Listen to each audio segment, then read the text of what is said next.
નમસ્કાર મિત્રો, health tips Gujarati ચેનલમાં આપનું સ્વાગત કરું છું.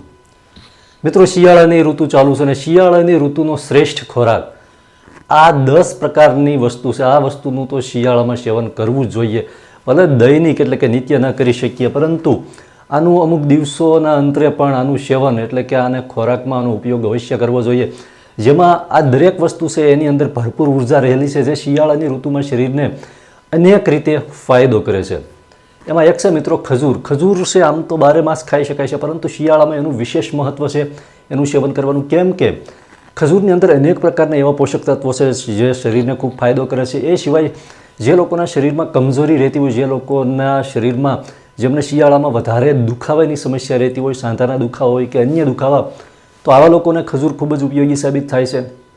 અથવા જે લોકોને નબળાઈ જેવી સમસ્યા હોય, તો આવા લોકોએ રાત્રે સૂતી વખતે ગરમ દૂધની અંદર ખજૂરને ઉકાળીને એનું સેવન કરવું. એનર્જીની સમસ્યા હોય, નબળાઈ જેવી સમસ્યા રહેતી હોય, અથવા કમજોરીને લીધે થાક કે આવું રહેતું હોય, અથવા હિમોગ્લોબિનને લગતી સમસ્યા હોય, આયર્નની કમી હોય, લોહીની ઉણપ હોય, તો પણ ખજૂર છે એને દૂધમાં ઉકાળીને સવારે અથવા સાંજે પીવાથી ખૂબ ફાયદો થાય છે. કબજિયાત જેવી સમસ્યા હોય તો ખજૂરની અંદર ફાઇબર પણ ભરપૂર માત્રામાં છે. ખજૂરની 3 થી 4 પેશીને રાત્રે પાણીમાં પલાળીને સવારે એ પેશીનું ધીમે ધીમે એકદમ નરમ પડી ગયું છે ચાવીને ખાવાથી એ પેટ સાફ કરવામાં ખૂબ જ ફાયદો કરે છે. એ સિવાય મિત્રો ગોળ. શિયાળામાં ગોળનું તો દૈનિક સેવન કરવું જોઈએ, નિત્ય સેવન કરવું જોઈએ. ગોળની અંદર ભરપૂર માત્રામાં આયર્ન તો છે જ, એની સાથે સાથે ગોળની અંદર ઉર્જાનો એક ગુણ છે. શરીરની અંદર તાત્કાલિક ઉર્જા લાવે છે. તમે કાંઈ ન કરી શકો અને બહારથી થાકીને આવ્યા હોય ને ગોળ, દેશી ગોળની વાત કરું છું, જે કાળા જેવા કલરનો હોય છે, ગોળનો એક નાનકડો ટુકડો ખાઈને ઉપર થોડું હુંફાળું પાણી પી લો, 3-4 ઘૂંટડા, તમને શરીરની અંદર તાત્કાલિક એનર્જી આવે છે, શરીરમાં તાત્કાલિક ઉર્જા આવે છે.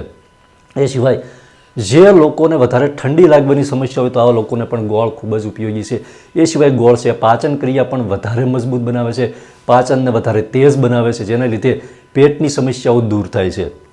ત્યારબાદ મિત્રો તલ અને શીંગ તો આપણે બધા શિયાળામાં તો લગભગ મોટા ભાગના લોકો ખાતા હોય છે.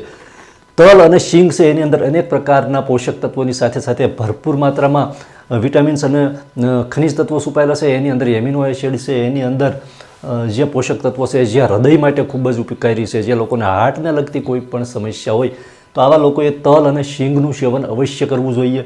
એ સિવાય મિત્રો મેથી. તો જે લોકોના સાંધાના દુખાવાની સમસ્યા છે, અથવા જે લોકોને મોટી ઉંમરે 50 વર્ષથી વધારે, 60 વર્ષથી વધારે ઉંમર હોય, શરીર થોડું વધારે હેવી હોય અને એને લીધે વધારે વજનને લીધે શરીરમાં અન્ય દુખાવા થતા હોય, કમરનો દુખાવો હોય, ગોઠણનો દુખાવો હોય, તો આવા લોકોને મેથી દાણા ખૂબ જ ઉપયોગી સાબિત થાય છે. શિયાળાની અંદર ઘણા બધા લોકો મેથીના લાડુ બનાવીને એનું સેવન કરતા હોય છે. આ મેથી ખૂબ જ ઉપકારી માનવામાં આવે છે, ખાસ કરીને શિયાળાની ઋતુમાં. અન્ય ઋતુમાં ઘણા લોકોને માફક ન પણ આવી શકે, પણ શિયાળામાં મેથીનું સેવન છે એ અમુક દિવસોના અંતરે અવશ્ય એનું સેવન કરવું જોઈએ. કેમ કે એનાથી એ સૌથી મહત્ત્વનો ગુણ છે કે એ સાંધાના દુખાવા દૂર કરે છે. એ સિવાય મેથીનો એક સારામાં સારો ગુણ હોય તો એ બ્લડ શુગર માટે છે. જેમને ડાયાબિટીસની સમસ્યા હોય તો આવા લોકોએ મેથીનું સેવન દૈનિક કરવું જોઈએ.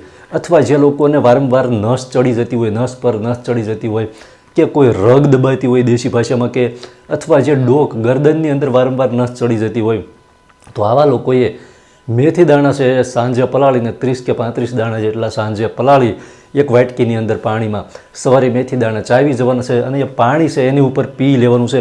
એનાથી એ પેન કિલર કરતાં પણ ઝડપી કામ કરે છે દુખાવાની અંદર. ત્યાર પછી મિત્રો શિયાળાનું સુપરફૂડ, આમ તો 12 માસ જેનું સેવન કરવું જોઈએ એવું દેશી ઘી.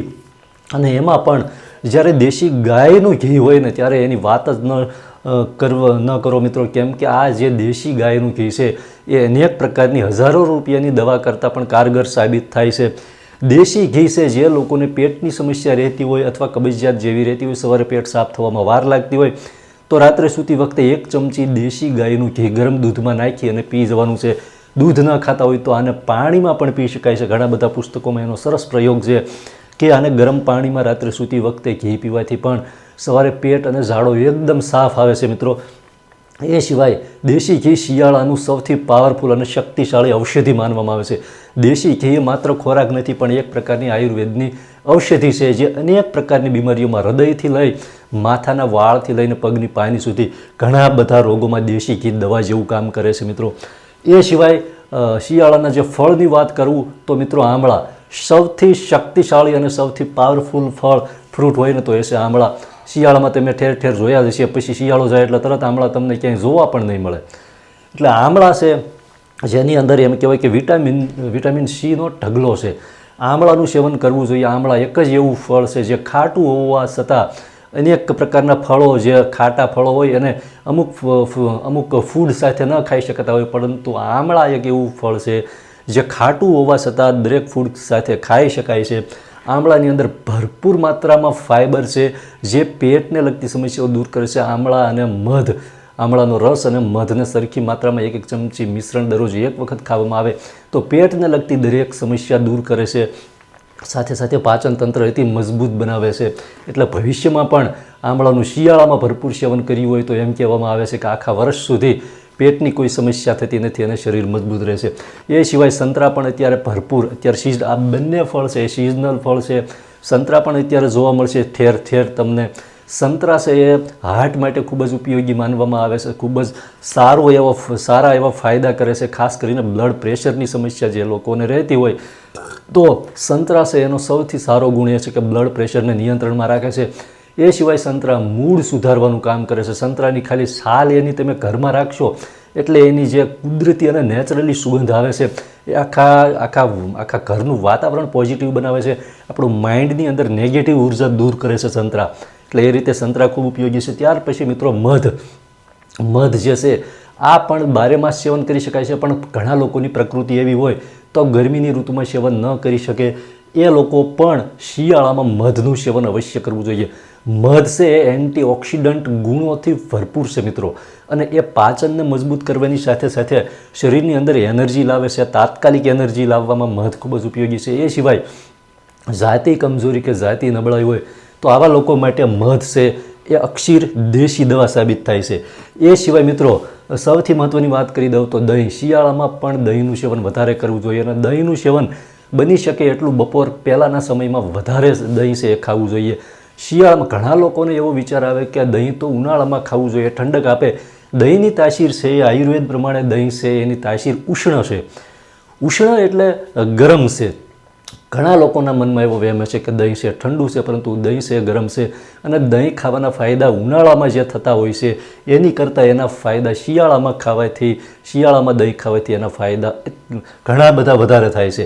એટલે દહીં છે પાચન ક્રિયા માટે સૌથી ઉત્તમ માનવામાં આવે છે. દહીંની અંદર રહેલા જે બેક્ટેરિયા છે જે આપણા પાચન તંત્રને સૌથી વધારે ફાયદો કરે છે. એટલે આપણે ઘણી વખત જોયું હોય કે ઝાડા થયા હોય, અપચો કે આવું કંઈ હોય ત્યારે દહીંની અંદર જીરું નાખીને ખાવામાં આવતું હોય છે. તો 1 વાટકી મોળું દહીં સવારે અવશ્ય ખાવું જોઈએ શિયાળામાં. એની અંદર જીરુંનો પાવડર અને સાકર ઉમેરીને ખાવાથી એ ખૂબ જ ફાયદો કરે છે. એ સિવાય સૌથી મહત્ત્વનું કે શિયાળાની જ્યારે ઠંડુ વાતાવરણ હોય ત્યારે મિત્રો ઉષ્ણ અને ભારે ખોરાક અત્યારે શિયાળામાં જેટલો ખાઈએ એટલો મોટા ભાગે લોકોને માફક આવતો જ હોય છે, પાચન થઈ જતું હોય છે. ઉષ્ણ એટલે કે ગરમ પ્રકૃતિનો ખોરાક વધારે ખાતો હોય છે શિયાળામાં આપણે. ઉષ્ણ અને ભારે એ સિવાય જે ગરમ મસાલા જેમ કે આદુ, સૂંઠ, મરી, હિંગ, અજમો જેવા મસાલાનું શિયાળામાં વધારે સેવન કરી લેવું જોઈએ.